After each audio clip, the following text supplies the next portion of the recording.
All right, this is the Monday, March 21st edition of the video, and this is our first full day of spring. Now, as you walk out the door this morning, you'll notice it's chillier this morning. So even though spring has officially arrived, we have temperatures in the 30s and 40s, but a rapid warm-up and an absolutely ideal weather day is on the way. That's a look from our camera on top of the Dow at YMCA. Our temperature at 40 degrees here in Charlotte. Northwest wind around 5 miles per hour. I'm cutting this video during the 6 a.m. hour. Temperatures much chillier this morning in the eastern half of North and South Carolina compared to this time yesterday. Comparable temperatures in the mountains and the foothills. And here are those temperatures around the Charlotte area. Now, by the way, some of the temperature sensors that are being run by the FAA are having a data outage this morning. That's why you see some of the cities not reporting. But 37 in Gastonia, 36 in Concord, 33 in Wadesboro. Definitely a little chilly this morning. There's your mountain temperatures. Banner Elk 35, Hudson 35, Candler below freezing at 31, Asheville at 35 degrees, Columbia, South Carolina 38, 41 in Wilmington, 54 in Cape Hatteras, and 46 in Roanoke. All right, let me show you what's going on here with Storm Tracker. Things are quiet locally. Now, that'll be the case through the day tomorrow, but you look off to the west, that's where things are beginning to change, and you look carefully back here into parts of Texas and Oklahoma, seeing some showers and clouds gathering. That's the very beginnings of our next storm system. So watch what happens here on the high-resolution future radar. You see those areas of rain and storms really blossoming through the day.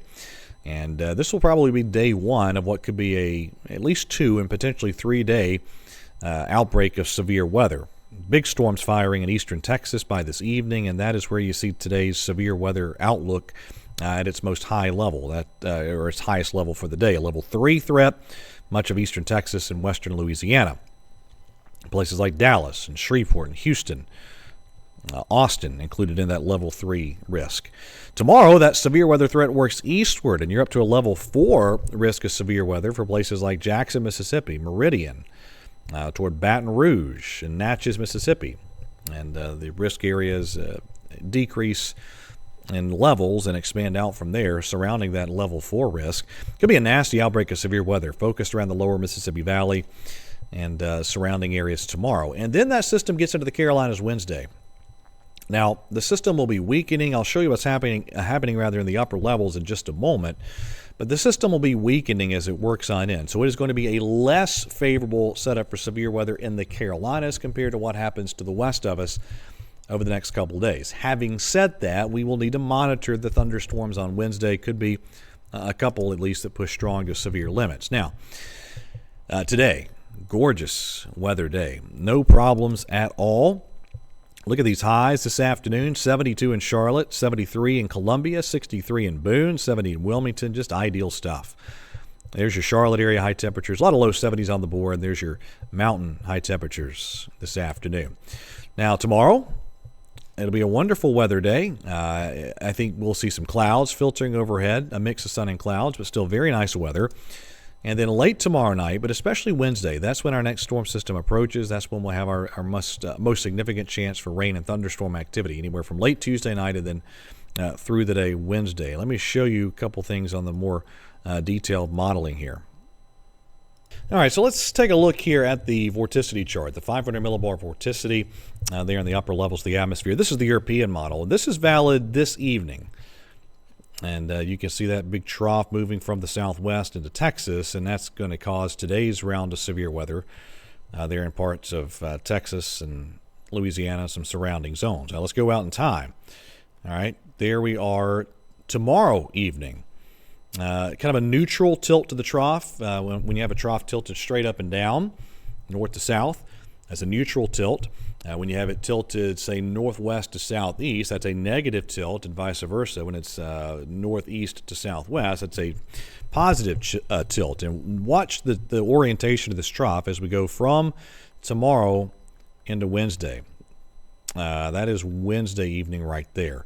Notice it is much more of a positive tilt to the trough. Now, that is a less favorable setup for severe weather. Also, notice there's not really an overly well-defined piece of upper-level energy that'll ripple through here Wednesday. So I think all those factors combined will create a lower severe weather threat here than what happens off to the west. But we'll watch it carefully. Here's the amount of unstable air. This is, again, off the European model. As we get toward Wednesday afternoon and evening, these are CAPE values, and you start seeing that CAPE, or convective available potential energy values, getting up between 500 and 1,000. That's some instability. Certainly nothing tremendous, but enough unstable air there to fuel a thunderstorm threat. And on the GFS model, the American model, same general idea with this most recent run, okay?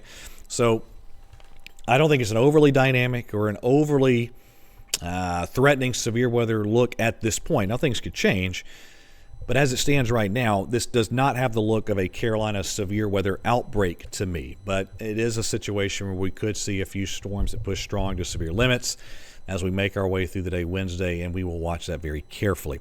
All right, remember, you can keep up to date with us 24 hours a day, 7 days a week on Spectrum News 1 on television. I'll have your Charlotte and Western North Carolina weather details through the day.